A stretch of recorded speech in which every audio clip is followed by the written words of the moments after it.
Saludos y bienvenidos a Mangas Verdes. Arrancamos ya, sin mayor dilación, el programa más verde de la radio, y no por la cantidad de marcianos que hay en su interior, marcianos verdes, naturalmente, sino por todos los asuntos verdes, bueno, había dicho ya el color, pues otra vez verdes, que a partir de ahora mismo van a empezar a ocupar nuestro tiempo. Aquí hablamos cada semana de biodiversidad, de reciclaje, de agua, de sostenibilidad, de energías renovables y de tantas otras cosas que enseguida comenzaremos a tratar punto por punto.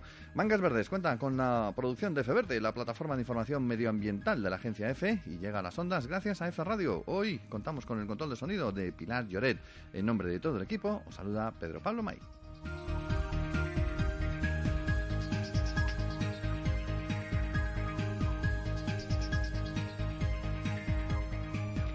Y empezamos con una visita a un lugar emblemático en la lucha por la naturaleza en nuestro país, uno de esos sitios fascinantes desde el punto de vista natural y una de las grandes estrellas de la Red Natura 2000. Hablamos, por supuesto, del Parque Nacional y Natural de Doñana. No es la primera vez que aparece en nuestro programa, pero hoy vamos a contar una historia muy, muy peculiar, la del día que Franco decidió que Doñana debía existir.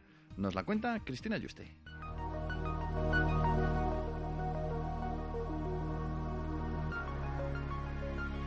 Red Natura 2000. Activa tu auténtica riqueza.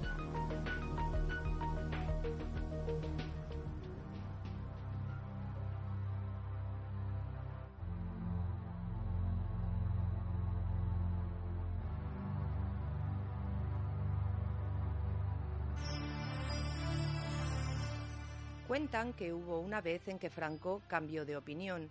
Ocurrió al ser advertido por carta de la siguiente manera: el coto de Doñana es, ante todo, una preciosa reliquia de naturaleza virgen, en cuyo seno alberga quizá la más formidable y famosa comunidad zoológica que pervive en Europa.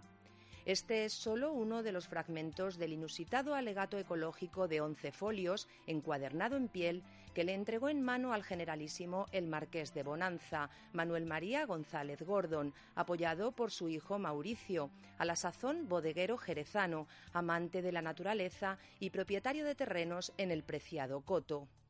Urgía salvar este enclave privilegiado para las aves migratorias de una repoblación de eucaliptos emprendida por el régimen a mediados de los 50 bajo amenaza de expropiación de terrenos con objeto de producir celulosa. El encargado de redactar la misiva sería Francisco Bernis, joven biólogo educado en la Institución Libre de Enseñanza.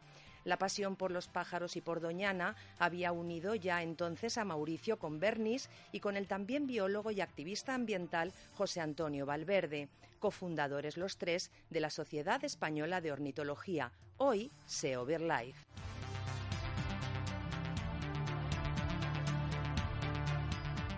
En 1953, Franco recibió la citada misiva, en la que sus impulsores le transmitían sus inquietudes más nobles y advertían de paso de que si el plan de repoblación previsto seguía adelante, Doñana quedaría condenado a desaparecer como gran paraíso cinegético y zoológico.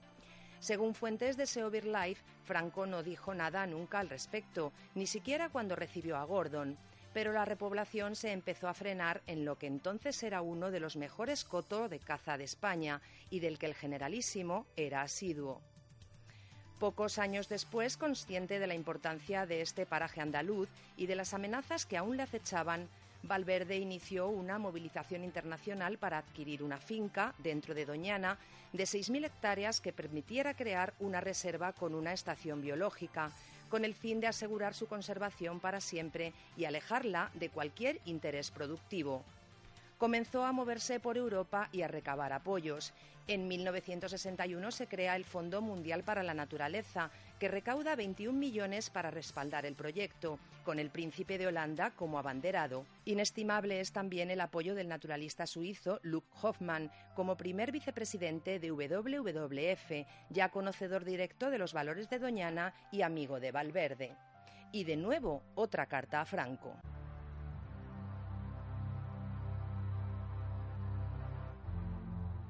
En ella había que convencerle para poder adquirir con aportaciones extranjeras la citada finca. El príncipe de Holanda, consorte de la reina Juliana, se encargaría de enviar esa carta, pero necesitaba que alguien conocedor de los detalles la redactase por él.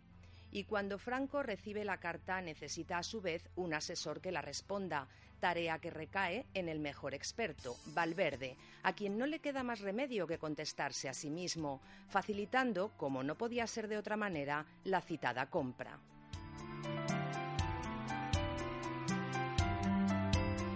La reserva, dirigida por el propio Valverde, se creó en 1964. 5 años más tarde adquiriría la categoría de Parque Nacional y en 1980 de Reserva de la Biosfera.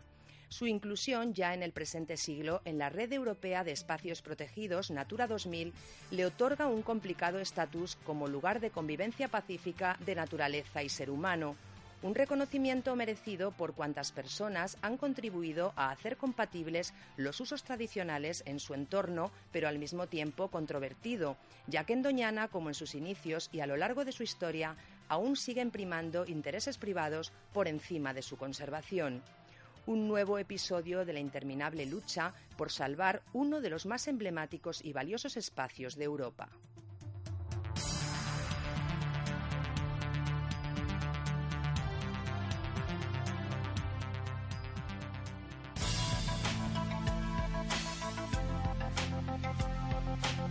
Biodiversidad, reciclaje, energías renovables, desarrollo sostenible. Salva el planeta.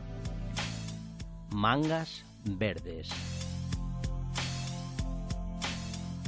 Nos ponemos en plan Mesías para salvar el planeta y lo que haga falta con tal de tenerlo en marcha.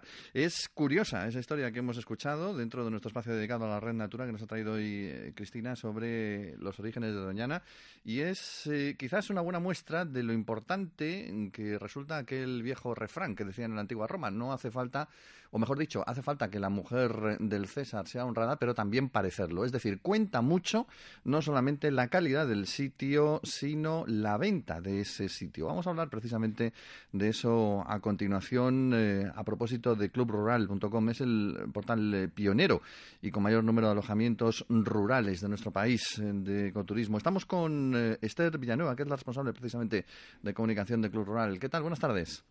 Buenas tardes. Hace muy poquito tiempo habéis organizado precisamente una jornada de trabajo para tratar de la importancia de poder mezclar, digamos, lo que es el mundo natural, el mundo rural, el negocio en sí verde, con la tecnología, con su posición en Internet y en los buscadores. ¿En qué consistió exactamente ese encuentro, el Geek Travel Trends? Pues el pasado miércoles nos reuníamos en el Centro de Innovación del BBVA con unos expertos en marketing online y SEO para hablar precisamente de cómo llegar al viajero de una forma más fácil, de qué forma puede encontrarse el viajero en buscadores si están buscando pues un destino o un alojamiento rural. Entonces, pues bueno, estuvimos hablando de que la gente ya hace sus planes de escapada y busca sus alojamientos o bien por recomendación de amigos, familiares o siempre en Internet. Entonces, claro, tú entras en Internet y muchas veces haciendo una búsqueda lo primero que te salen pues son grandes portales o anuncios.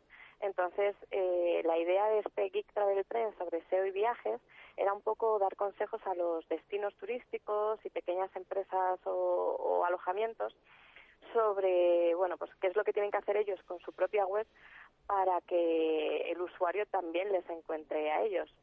Por ejemplo, nosotros tenemos una casa rural que acabamos de inaugurar, la Casa Rural Mangas Verdes, aquí en medio de un parque de Madrid y queremos que venga la gente. ¿Qué hacemos a través de Internet? Pues mira, lo primero porque te van a dar notoriedad y van a hacer un pequeño trampolín para que estés en Internet, anunciarte en algún portal de turismo rural que se ajuste un poco tanto a tus necesidades económicas como a lo que te ofrecen en cuanto al nicho de mercado al que te vas a dirigir, al tipo de viajero. Y luego, por supuesto, cuidar tu web. Cuidar tu web con un contenido pues original, que te una a la localización especial que tienes, porque vas a contar cosas que a lo mejor un portal en el que te anuncias no va a contar sobre ese destino. Entonces, si estás en Montejo o estás en cualquier zona así de bosques, pues el crear contenido original para tu web, ya sea en tu blog o en la propia web, de lo que ofrece esa zona, porque así vas a aparecer también en Internet hablando del destino, que también es lo que busca el viajero. Esos son, digamos, los dos consejos principales. Y luego también tener en cuenta YouTube. YouTube es el segundo buscador mundial después de Google. Entonces, el crear vídeos contando un poco la experiencia del alojamiento, qué ofreces, cómo se vive allí, qué es lo que hace el viajero allí, pues te va a ayudar también a posicionarte y que el viajero te encuentre a través de la red. Casi hay que convertirse en un youtuber naturalista, ¿o qué? No, pero sí que es cierto que, bueno, no es necesario tener vídeos que sean virales, ¿no? Pero sí crear tu propio canal en el que cuelgues pues de vez en cuando alguna pildorita. Pues por ejemplo, ahora que es tiempo de setas, si estás en una zona de setas, pues una rutita para hacer pues eso, turismo micológico. O por ejemplo dando consejos de cuáles son las setas que puedes coger y cuáles no. Si tienes chimenea, pues eso, hacer algún pequeño vídeo con, bueno, pues ahora en el otoño con la chimenea. O sea, no hace falta tampoco tener demasiados seguidores, pero sí que es cierto que los vídeos al final terminan posicionando en las búsquedas. Hay una frase que incluíais dentro de la información en relación con ese acto que estuvisteis estudiando, que es dame una experiencia que merezca la pena contar y la contaré. Creo que al final hay muchas personas que acaban visitando parajes naturales o yendo simplemente a sitios porque han oído que ese sitio está muy bien, porque alguien se lo ha dicho. Quizás es más importante la forma en la que se cuenta que el sitio mismo que se quiere contar, o tiene que ir a medias. ¿Es tan importante una cosa como otra? A ver, pues claro, que el sitio tenga su atractivo es lo importante, pero yo creo que en turismo rural en España tenemos muchas cosas que no conocemos. Y no conocemos porque realmente no hay muchas cosas que se cuenten sobre algunas zonas. Y en eso influye el que no haya información de calidad ni se cuenten a lo mejor esos sitios como deberían contarse. Entonces la frase esta a la que se hacía referencia en el encuentro que tuvimos, de darme una experiencia que merezca la pena contar y la contaré, pues hablaba un poco de la importancia de los blogs de viajes a la hora de recomendar. Uh-huh. Si tú a un blogger de viajes le ofreces una estancia en la que realmente viva una experiencia interesante, pues por lo diferente, por lo original, por el destino, pues lo va a terminar contando. Entonces, que hablen de ti, eso te ayuda a mejorar tu posicionamiento en buscadores y ayudará, claro, a que el viajero te encuentre. Y otro punto importante, adaptarse a las nuevas tecnologías.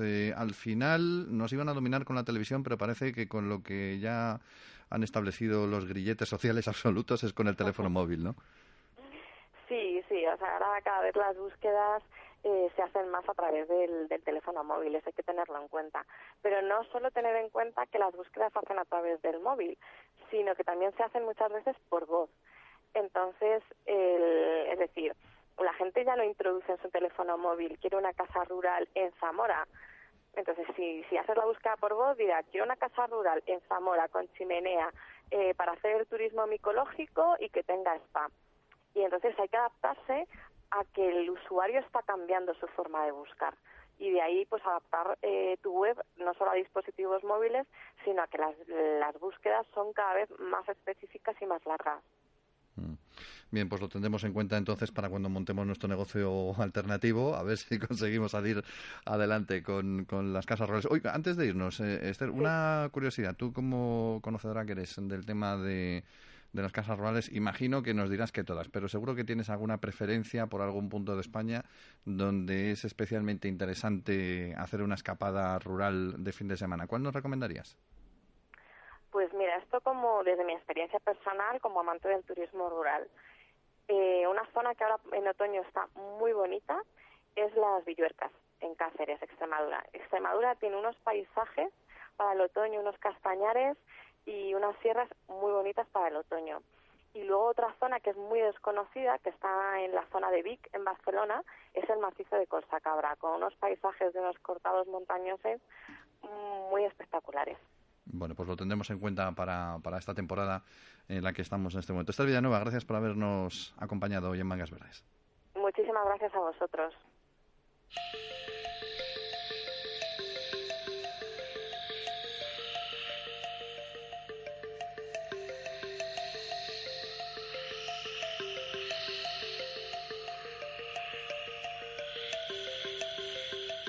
Mangas verdes. Alegra tu mundo.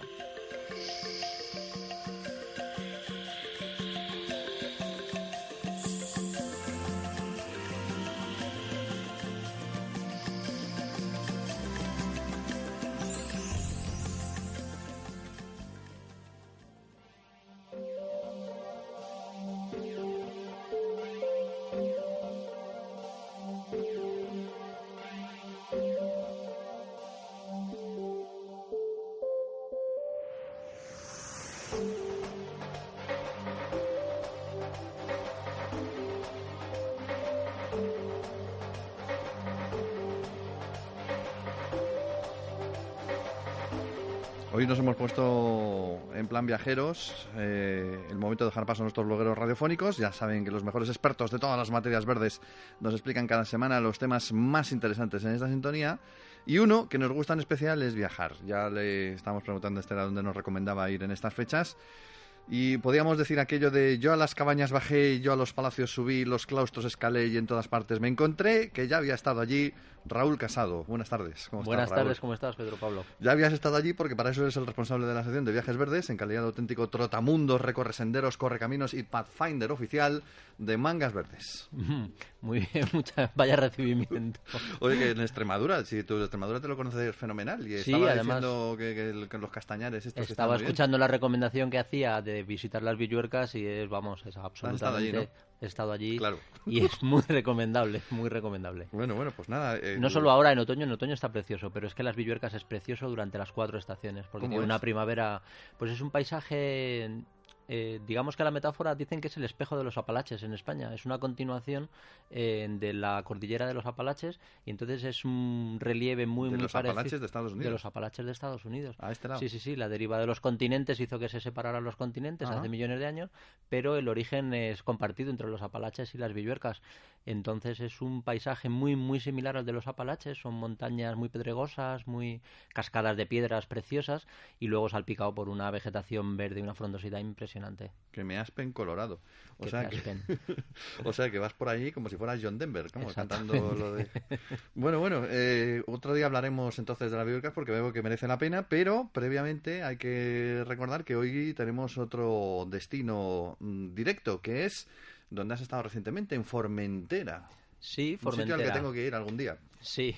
Desde luego, y después de lo que nos has contado, fuera del micrófono, más todavía. Cuéntanos qué hay que ver en Formentera. Formentera es uno de esos destinos, digamos que es muy curioso, porque es un destino donde toda la gente va a practicar turismo de naturaleza, pero sin saberlo. O sea, por ejemplo, me explico. Cuando tú vas a Doñana vas a practicar turismo de naturaleza y además vas a visitar un espacio protegido y además eres consciente de que vas a visitar un espacio protegido, de por qué está protegido, cuál es la figura de protección que lo tiene. Cuando vas a Monfragüe, lo mismo, vas a ver recursos naturales, vas a ver un espacio protegido y sabes qué lo es y por qué lo es. Cuando vas a Formentera vas a ver unos paisajes impresionantes, vas a ver unas playas paradisíacas, vas a ver unos acantilados, unas islotes que son impresionantes y sin embargo muy poca gente, casi nadie de los que visitan la isla sabe que todas esas zonas que está visitando y que está viendo son espacios protegidos y por qué lo son.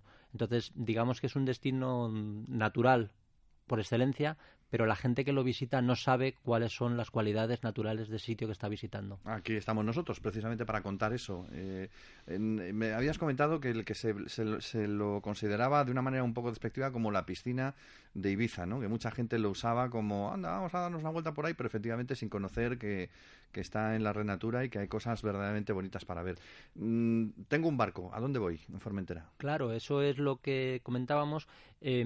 Digamos, es la única isla, la única gran isla, hay muchos islotes en España que pertenecen a la Red Natura 2000, pero la única de las grandes islas habitadas, es la única que tiene el litoral 100% Red Natura. Si uno fuera capaz de bordear íntegramente la isla de Formentera, paso a paso, no encontraría ni un solo metro de la isla que no estuviera protegido, que no estuviera amparado por alguna figura de protección. Son 6 espacios de la Red Natura 2000 que se van sucediendo a lo largo de la isla y no queda ni un solo metro libre que no esté protegido. Y aparte, entre Ibiza y Formentera está el Parque Natural de las Salinas de Ibiza y Formentera, que es un auténtico paraíso natural, y de hecho desde 1999 reserva de la biosfera por las praderas de Posidonia submarinas que hay en ese espacio. Lo que pasa es eso, despectivamente, hablando con mucha gente de la isla, lugareños de la isla, me decían, nos hemos convertido en la piscina de Ibiza. No solo de Ibiza, también de Mallorca, también de Menorca. Entonces la gente que tiene el turismo marítimo en Baleares es muy, muy masivo, y entonces la gente va a bañarse a Formentera, entonces lo utilizan prácticamente solo como la piscina de Ibiza, como la piscina de Menorca, como la piscina de Mallorca. Van con el barco, echan el ancla en muchos sitios donde no se debería echar un ancla, pero hay una falta absoluta de regulación, de interés de las autoridades locales no, regionales o estatales, por regular el sitio, y entonces pues no existen, por ejemplo, boyas ecológicas donde uno pueda amarrar el barco sin necesidad de echar el ancla al fondo, y esto pues es muy dañino para esos fondos que tiene la isla. Pero ¿eso cómo se podría arreglar? Porque realmente, o sea, sabiendo que el sitio tiene el valor que tiene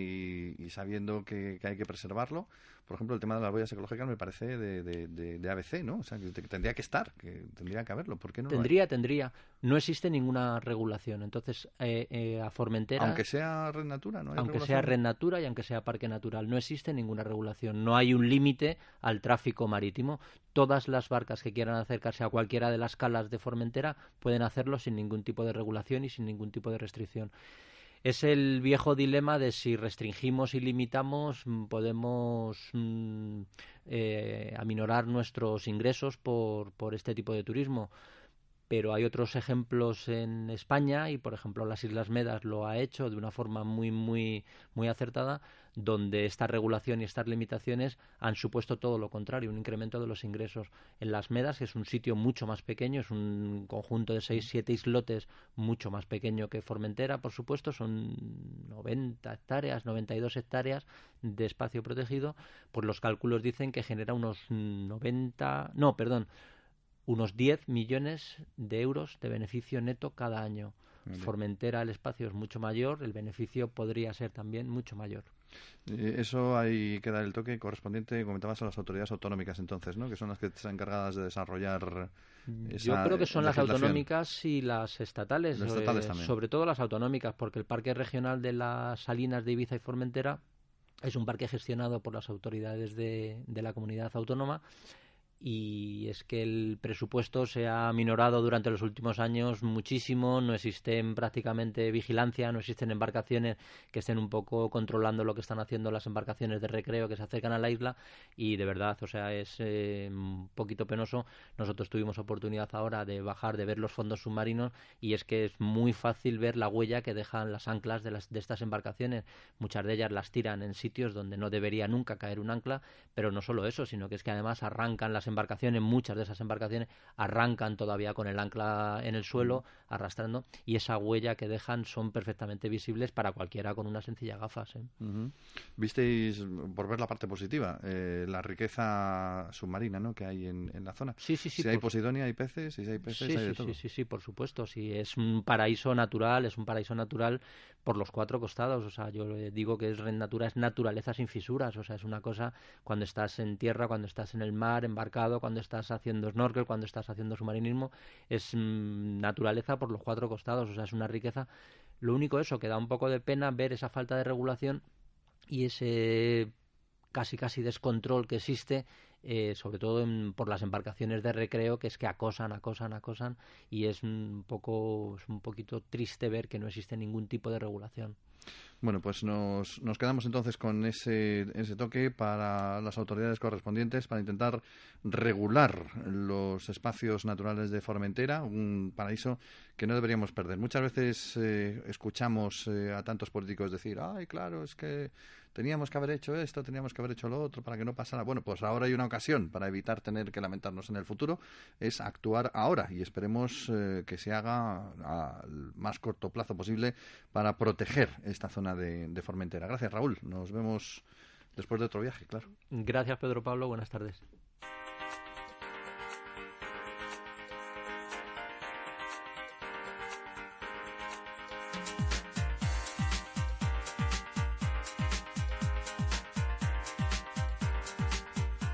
Vamos muy rápidamente con alguna noticia verde que tenemos que dar de esta semana. El cambio climático está ahí, hablamos de él de vez en cuando en este programa, y la certidumbre sobre la influencia humana es también cada vez más obvia, según los estudios. Solo con recortes de emisiones estrictos se pueden evitar daños irreversibles y limitar su impacto a un nivel razonable. Son las conclusiones de la síntesis del quinto informe de evaluación del Grupo Intergubernamental de Expertos en Cambio Climático de la ONU, que ha sido aprobado recientemente en Copenhague, que está considerado el análisis más amplio sobre esta área nunca realizado, con más de 800 autores y 30.000 artículos científicos consultados.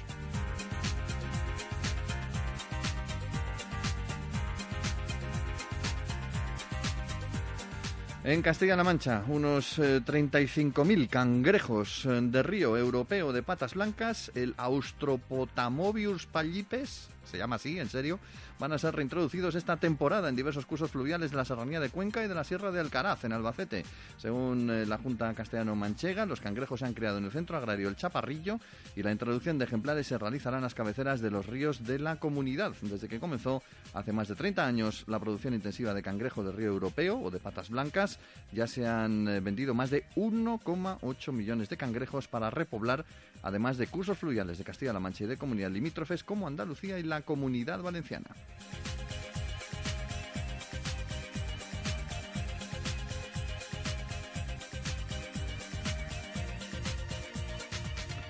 Y hay que referirse también a la situación de algunos de los pueblos indígenas con el desarrollo de la civilización, enfermedades infecciosas como la malaria, el chikungunya, incluso el ébola y su rápida propagación en los últimos años son un ejemplo de cómo el cambio climático también, volvemos a él, amenaza la seguridad sanitaria mundial, especialmente a los pueblos más desfavorecidos, según ha advertido Achim Steiner, que es el director ejecutivo del Consejo de Administración del PNUMA, el Programa de la ONU para el Medio Ambiente. Las temperaturas y las condiciones climáticas de muchas regiones del mundo se están viendo afectadas ya.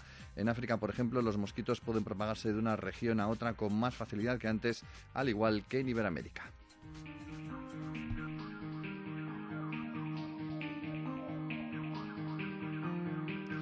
Terminamos aquí nuestro primer Mangas Verdes de noviembre. Echamos un vistazo al refranero, como siempre, para despedirnos, y nos encontramos con una verdad como un templo. A primeros de noviembre tu fuego enciende, dice. Y luego apostilla, de mitad de noviembre en adelante el invierno es constante. Así que ala, todos a por la bufandita. Hay un tercer refrán, pero este pertenece a otro refranero, el refranero starkiano, que dice: se acerca el invierno. Mientras llega, os recordamos que recibimos todo tipo de mensajes, opiniones y sugerencias en nuestro correo electrónico fverde@f.es. También nos podéis seguir en Twitter y en Facebook. Mangas Verdes, el programa semanal de F Verde, en el aire con F Radio. Hoy hemos contado con el control de sonido de Pilar Lloret. En nombre de todo el equipo, os habló Pedro Pablo May. Volvemos la semana que viene.